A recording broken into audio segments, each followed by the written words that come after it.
The radio crackles with controlled panic.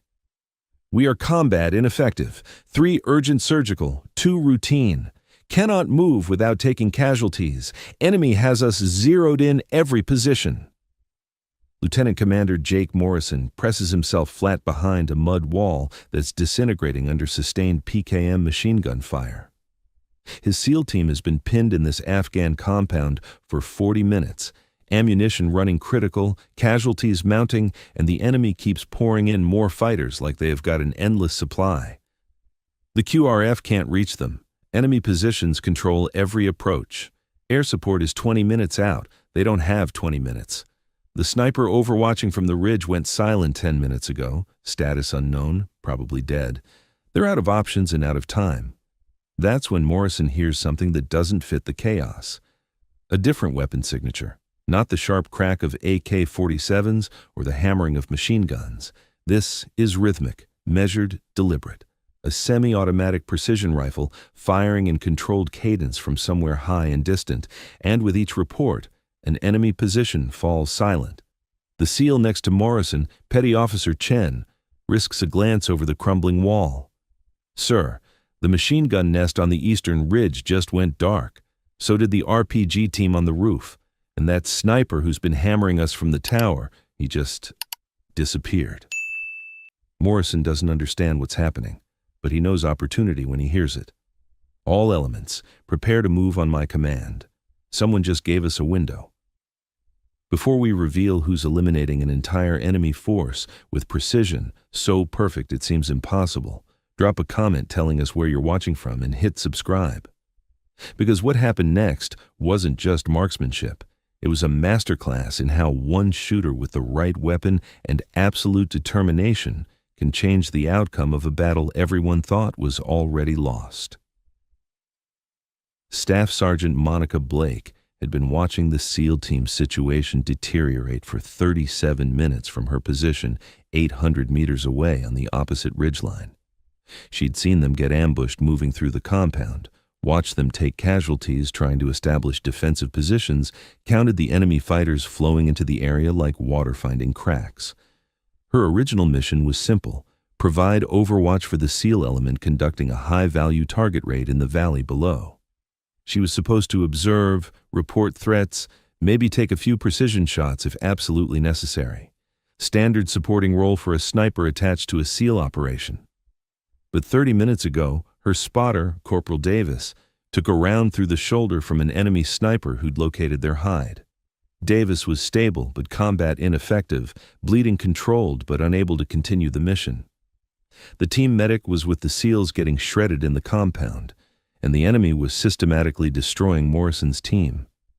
Monica had made a decision that would either save lives or get her court-martialed. She was going to take every shot she could make, regardless of doctrine, regardless of ammunition conservation, regardless of the fact that engaging this many targets would definitely compromise her position.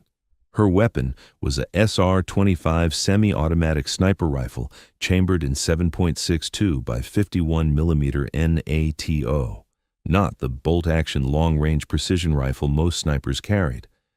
The SR-25 traded some accuracy at extreme distance for the ability to fire rapidly, to engage multiple targets without working a bolt between shots, to maintain pressure on an enemy force.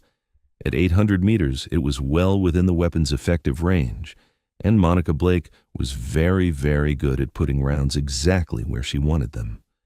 She'd already identified 32 enemy positions through her scope: machine gun nests, sniper hides, RPG teams, mortar crews, and fighting positions where enemy fighters were pouring fire into the trapped SEALs. 32 targets, 32 problems that needed solving immediately. Most snipers would pick the highest value targets, leaders, heavy weapons, direct threats, and engage methodically, conserving ammunition, maintaining concealment.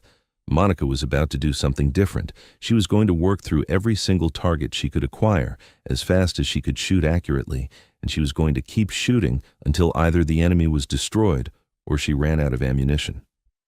She checked her ammunition load: 8 20-round magazines, 160 rounds total. Against 30-plus enemy fighters, the math wasn't encouraging. But math had never been particularly good at accounting for skill, determination, and absolute refusal to watch good men die when she could do something about it. Monica settled behind her rifle, controlled her breathing, and began the work of systematic violence. The first target was a PKM machine gunner on the eastern ridge, 780 meters out. He was laying down sustained fire on the SEALs' position, keeping them pinned, preventing movement. Through her scope, Monica could see the brass casings ejecting in a steady stream as he poured rounds into the compound. She placed her crosshairs on his center mass, accounting for the slight breeze pushing right to left, calculated the holdover for distance, and pressed the trigger. The SR-25 barked once. Through the scope, she watched the machine gunner jerk backward, his weapon falling silent, the sustained fire that had been hammering Morrison's position suddenly gone. She didn't wait to confirm the kill. She was already transitioning to target 2, an RPG gunner on a rooftop 820 meters northeast, preparing to fire another rocket into the compound. Trigger press. The semi-automatic action cycled smoothly, the rifle settling back on target almost immediately. The RPG gunner dropped, his rocket launcher clattering unfired to the roof. Target 3, sniper in a window, 765 meters, partially concealed. She could only see his rifle barrel and part of his head. Difficult shot, but manageable. She fired. The enemy sniper disappeared from the window, his rifle falling into view, no longer aimed at the trapped SEALs. Morrison's voice crackled over the radio, confusion evident. "Unknown friendly element. If you're engaging enemy positions, please identify yourself." Monica didn't answer. She was too busy acquiring Target 4, a mortar crew setting up 850 meters away, positioning their tube to drop high-explosive rounds directly into the compound. She engaged the gunner first, then the assistant gunner who tried to take over. 2 shots, 2 seconds apart, and the mortar was no longer a threat. Now the enemy was starting to react. They'd figured out they were taking fire from somewhere, but hadn't pinpointed her location yet. Fighters were moving to cover, becoming harder targets, but also reducing their effectiveness against the SEALs. Monica exploited their confusion. While they searched for her, she systematically removed their heavy weapons positions. Another machine gun nest, 2 shooters, 3 rounds total, including 1 follow-up shot. An RPG team relocating to better firing position, caught in the open, 3 targets, 5 rounds to ensure all 3 were down. Her rifle was getting hot from the sustained rate of fire. The SR-25 was designed for this kind of work, but she was pushing it hard, firing faster than normal doctrine called for. But normal doctrine didn't account for watching an entire SEAL team about to get overrun. She'd fired 32 rounds in 4 minutes. 16 enemy fighters were no longer combat effective. The pressure on Morrison's team was decreasing with each shot, and she could see them starting to consolidate, to move wounded to better cover, to prepare for extraction. But the enemy wasn't done. A new element was moving into position, 8 fighters with what looked like better training, better weapons, better tactical movement. They were flanking toward the compound from the north, using covered routes, moving in coordinated bounds, and they'd figured out the general direction the precision fire was coming from. Several of them broke off, starting to climb toward Monica's ridgeline, assault rifles ready. She had a choice: focus on the immediate threat to the SEALs or deal with the fighters closing on her position. She chose the SEALs. They had wounded. They couldn't move. She was mobile and could relocate if necessary. Monica engaged the flanking element with rapid precision. The lead fighter dropped at 790 meters. His partner dove for cover, but she caught him mid-movement. The third fighter made it behind a rock, but when he exposed himself to return fire, she was waiting with her crosshairs already positioned. The SR-25 was performing flawlessly despite the heat and sustained firing. Brass casings piled up around her position, each one representing an enemy fighter who was no longer threatening the men trapped below. But ammunition was becoming critical.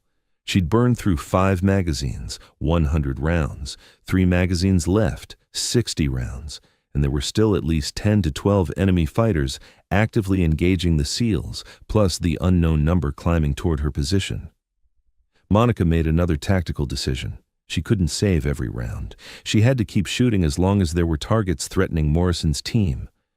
She reloaded smoothly, muscle memory taking over, and resumed firing. A fighter trying to maneuver closer to the compound, down.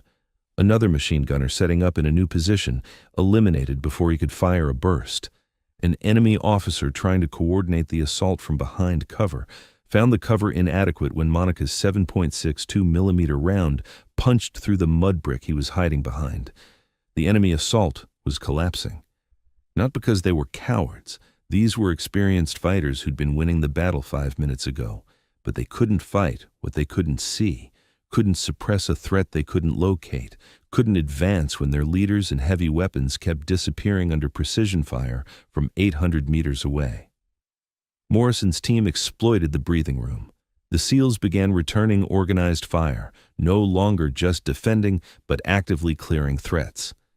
Their training and equipment were superior. They just needed the opportunity to use it. Monica was giving them that opportunity, one trigger press at a time. Then, the enemy fighters climbing toward her position opened fire. Rounds cracked over Monica's head, impacting the rocks around her position. They'd gotten close, maybe 300 meters below her ridge, and they were shooting with the desperation of fighters who knew they were losing and needed to kill the sniper who was destroying their ambush. She had to move. This position was compromised. But she also had clear shots on the fighters coming up the hill, and the SEALs still needed her covering fire. Monica made a decision that prioritized mission over personal safety. She would stay in this position and keep shooting until either the enemy was defeated or she was forced to displace by direct assault. She transitioned to the closer threats, the fighters climbing toward her. At 300 meters, the SR-25 was devastatingly accurate. She dropped 3 of them in rapid succession, her semi-automatic rate of fire overwhelming their ability to find cover fast enough. The remaining 5 scattered, trying to flank her position from multiple angles. Smart tactics, but they were operating in terrain she'd studied for hours while setting up her hide. She knew every rock, every fold in the ground, every approach route. She caught one trying to use a gully for concealment. He'd forgotten that 800 meters away she had elevated position and could see down into his covered route. Another tried to rush from rock to rock, but Monica's trigger timing caught him mid-bound. Her bolt locked back. Empty magazine. She dropped it, seated a fresh one, released the bolt, and was back in the fight in under 3 seconds. 2 magazines left. 40 rounds. The math was getting tighter. Below in the compound, Morrison's team was preparing to move. She could see them organizing casualty evacuation, establishing security, getting ready to break contact now that the enemy pressure had decreased. But there were still enemy fighters in position, still threats that could shred the SEALs during their withdrawal. Monica identified 5 positions that had clear fields of fire on the compound's only exit route. She engaged them systematically. The range was long for rapid shooting, between 800 and 900 meters. But she'd been making these shots for the past 20 minutes. Her holds were automatic now, her trigger control perfect, her breathing synchronized with the rifle's natural pause. 5 positions, 7 enemy fighters total. She took them all within 90 seconds, burning through precious ammunition, but clearing the path for Morrison's team to move. "Unknown friendly sniper," Morrison's voice came through her radio again. "We are moving to extraction point Alpha. Enemy resistance has collapsed. I don't know who you are, but you just saved our asses. Thank you." Monica allowed herself one deep breath, the first moment of reduced tension in 30 minutes. The SEALs were moving. They'd be clear in 5 minutes. The mission was succeeding despite the ambush. That's when she heard the distinctive sound of an RPG launch from somewhere behind her ridgeline. The enemy had gotten smart. While she'd been focused on the valley and the fighters climbing toward her position, another element had circled around, gotten above her, and now they had her dead to rights. The rocket-propelled grenade streaked toward her position. She had maybe 1 second to react. Monica threw herself sideways, abandoning her carefully constructed hide, scrambling behind a larger boulder as the RPG impacted exactly where she'd been lying 3 seconds earlier. The explosion showered her with rock fragments and concussive force that made her ears ring and her vision blur. She landed hard, rifle clutched to her chest, and immediately rolled to assess the threat. 3 fighters were moving down from the ridge above her. They'd flanked completely around, gotten the high ground, and now they had tactical advantage. But they'd made one mistake. They assumed the RPG had killed her.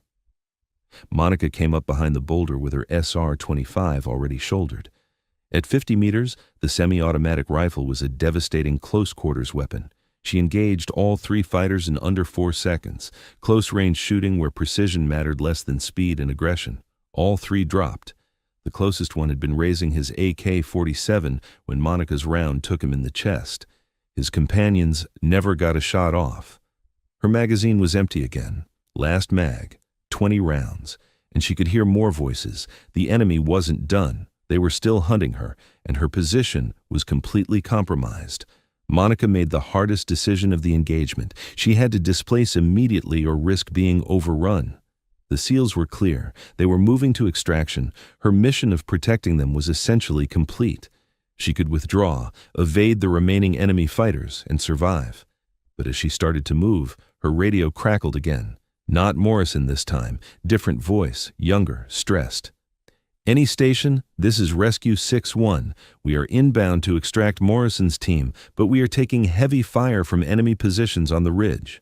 Multiple RPGs, at least 2 machine guns. We cannot land under this fire. Morrison's team has critically wounded who won't survive delay. We need immediate fire support on those positions or we abort." Monica looked down at the valley. She could see the helicopter approaching from the south, could see the muzzle flashes from enemy positions she hadn't yet engaged, fighters who'd stayed out of the battle in the compound, but were now targeting the extraction bird. She could see Morrison's team in the open, wounded men being carried, completely exposed if the helicopter couldn't land. 20 rounds left. Unknown number of enemy fighters targeting the helicopter. Her position compromised and enemy closing on her location. The tactical decision was clear. Withdraw, save herself. Morrison's team would have to find another extraction method. Monica Blake had never been particularly good at following tactical decisions when they meant abandoning people who needed her. She found a new firing position with a clear view of the valley, seated her last magazine, and began engaging the anti-aircraft positions. The first target was an RPG team tracking the helicopter. Monica's round took the gunner as he was aiming, the rocket firing wild into empty sky as he dropped. Second target, PKM machine gun position pouring tracer fire toward the approaching bird.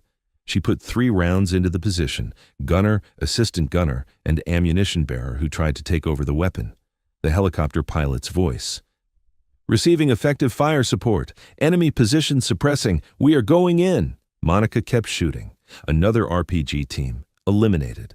A group of fighters trying to maneuver for a better angle on the helicopter. She caught them in the open, dropping 2 and forcing the others to cover. Her rifle bolt locked back. Empty. 20 rounds fired in less than 60 seconds, 0 rounds remaining. She was out of ammunition, and enemy fighters were closing on her position from multiple directions. She could hear their voices, close enough that language didn't matter. The tone told her everything she needed to know. They were hunting her, and they were close. Monica abandoned her SR-25, too heavy to carry in an evasion scenario, and drew her sidearm. A Glock 19 with 3 magazines, 45 rounds total against unknown number of enemy fighters. Not great odds, but she'd worked with worse. She moved low and fast, using terrain and rocks for concealment, heading for an alternate extraction point she'd identified during her initial reconnaissance. The helicopter was landing in the valley. She could hear it over the gunfire, which meant Morrison's team was getting clear. Her job was done. Now she just had to survive. The first enemy fighter came around a rock outcropping 20 meters ahead. Monica's Glock barked twice, controlled pair, center mass, and he went down before he could bring his AK to bear. His partners heard the shots and started converging. Monica kept moving, shooting when she had to, evading when she could, using every bit of cover the terrain provided. She could hear the helicopter lifting off. Morrison's team was clear, relief mixed with the adrenaline dump of being hunted through hostile terrain. 2 more fighters appeared on the ridge above her. Monica engaged from behind cover, her pistol shots forcing them back, but not eliminating the threat. They knew where she was now, and they were coordinating. Her radio crackled, Morrison's voice. "Unknown sniper, if you're still alive, we have extracted successfully. All wounded accounted for. Where are you? We can get the bird back for you." Monica keyed the radio while moving. "Negative. LZ is too hot. I'm evading to alternate extraction point Bravo. I'll call when clear." "Roger. Standing by, and whoever you are, You just killed at least 20 enemy fighters and saved 8 SEALs. We owe you. 23, actually, Monica thought.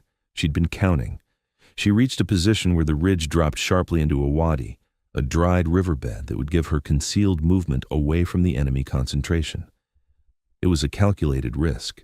Descending into the wadi meant limiting her visibility, but it also meant the enemy would have difficulty tracking her.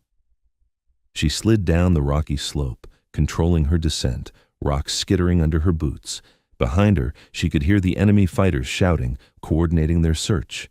At the bottom of the wadi, Monica moved fast, weapon up, scanning for threats.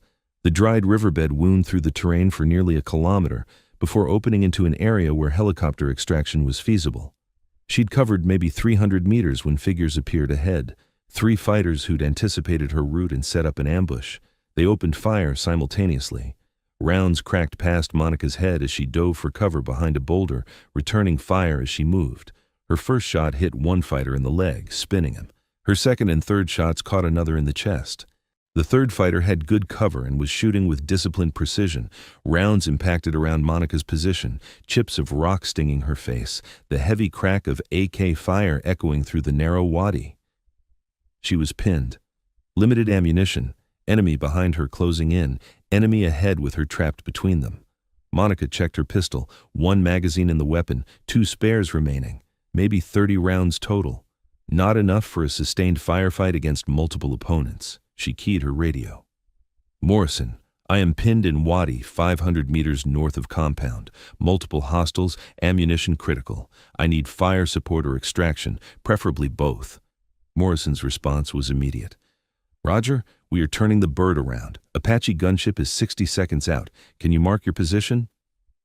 Monica pulled an IR strobe from her vest, an infrared beacon invisible to the naked eye, but clear as day through night vision or aircraft sensors.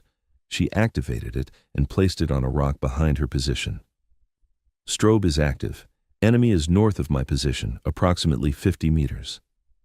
Apache has visual on your strobe. They are engaging.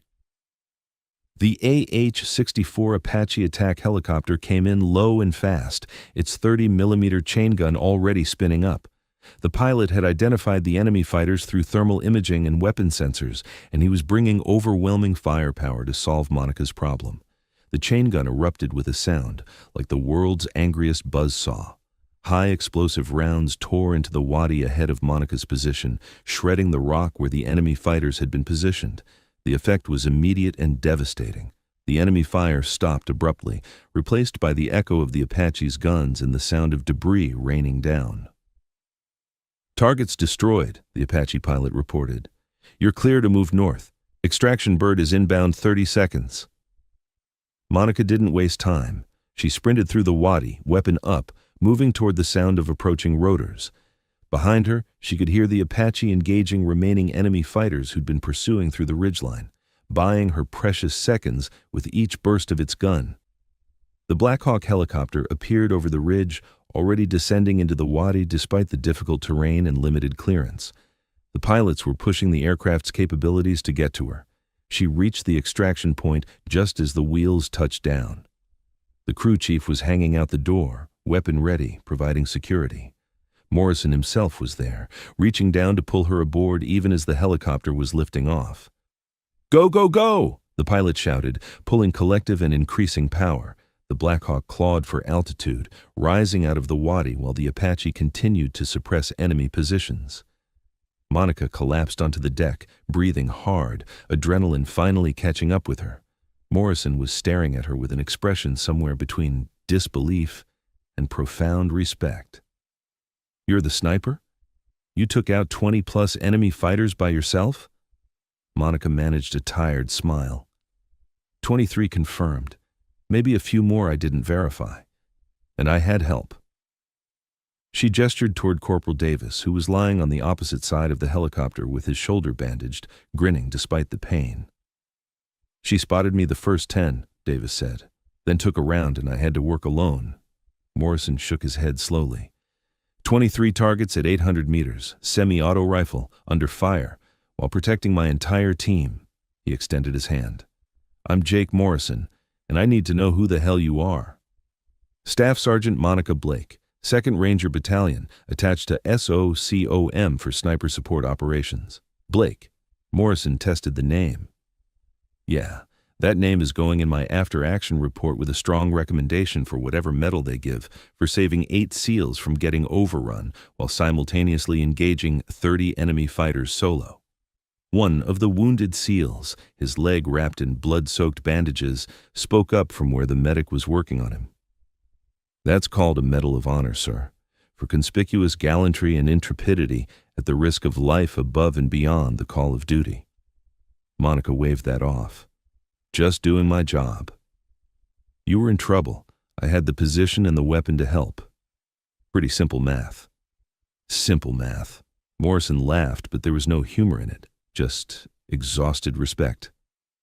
You engaged targets at ranges most snipers wouldn't attempt, at a rate of fire most snipers couldn't maintain, and you did it while your own position was under assault. That's not math. That's not even skill. That's something else entirely.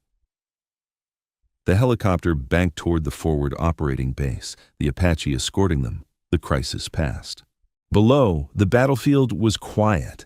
Enemy fighters scattered or dead, the compound abandoned, the ambush that should have destroyed a SEAL team, instead destroyed by one shooter with a semi-automatic rifle and absolute refusal to accept defeat. The after-action review happened 3 days later in a secure briefing room at Bagram Airfield. Monica sat at a conference table with Morrison, his team, several officers from JSOC, and a colonel from Army Special Operations Command she didn't recognize. The tactical map on the wall showed the engagement area with red dots marking each enemy position Monica had engaged. 23 confirmed kills. An additional 7 probable kills where enemy fighters had been hit, but bodies weren't recovered. 30 enemy combatants neutralized by one shooter in approximately 45 minutes of sustained combat. Morrison was presenting the chronology. At 13:47 hours, my team was ambushed during our exfil from the target compound.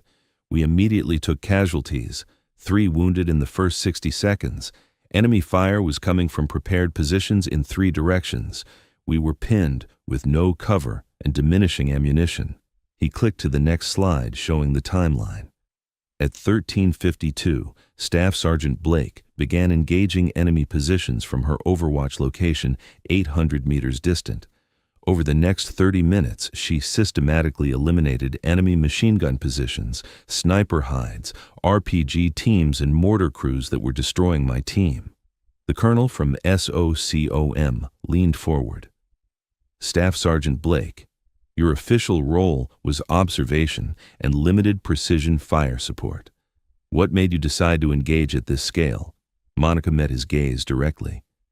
Sir, I watched the SEAL team take casualties and get pinned in a position that was going to get them all killed. I had the weapon, the ammunition, and the position to change that tactical situation. Waiting for approval or sticking to my limited engagement parameters would have meant watching good men die while I had the capability to prevent it. So you made a command decision to exceed your authority and engage 30 enemy fighters with a weapon system not optimized for that range or rate of fire. Yes, sir. I assessed that the mission success and the lives of the SEAL team took priority over following doctrine that didn't account for the actual tactical situation. The colonel's expression was unreadable. And when your position was compromised and you were taking direct fire, why didn't you immediately withdraw? Because the extraction helicopter was taking fire from positions I hadn't yet engaged. Morrison's team had critically wounded who needed immediate evacuation. I had ammunition remaining and clear shots on the anti-aircraft positions. Withdrawing would have meant the helicopter couldn't land and the wounded would have died. So even when your own life was in immediate danger, you continued engaging enemy targets to protect the extraction. That's correct, sir, Morrison interjected. Sir, if I may, Blake's actions saved my entire team. She put herself at extreme risk to provide fire support that turned a catastrophic ambush into a successful mission. Every one of my men is alive because she refused to follow doctrine that would have left us to die. The colonel nodded slowly. I'm not criticizing, Commander. I'm trying to understand the decision-making process of someone who accomplishes what most people would consider impossible. He turned back to Monica. Staff Sergeant, your shooting performance was analyzed by our marksmanship specialists. 23 confirmed kills at 800 meters, average engagement time of 90 seconds per target using a semi-automatic platform. They tell me this represents skill that's in the top 1% of military snipers. I've had good training, sir. You've had more than good training.